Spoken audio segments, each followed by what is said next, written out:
Victoria Day kahapon, may order ako ng lumpia. 5 days before sila nagpe-place ng order usually. Tapos, yan, bumibili ako ng karne sa Costco or kaya sa Supreme Meat kasi doon ang mura. Since sarado sila kahapon, pumunta ako ng 88 sa may 49. Wala akong choice.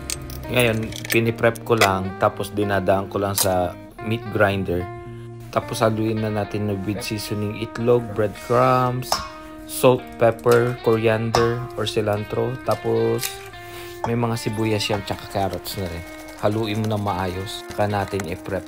I-roll yun na lang natin after. So, tignan natin consistency. Then, set it like mga 5 minutes para mag-dissolve yung salt.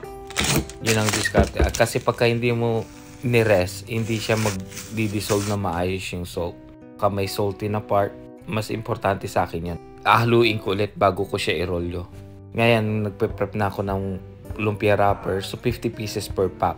Tapos, i-rollo ko na rin. Mabilisan lang kasi sobrang daming ginagawa dito.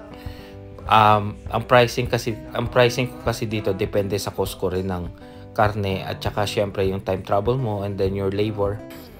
Maganda pagka i-timing mo sa hindi rush hour pagka namamalengke ka kasi masyadong traffic. Nako-consume yung time mo sa travel time. Tapos maramihan kasi ako bumili kasi may freezer ako kaya itinutaw ko na rin minsan.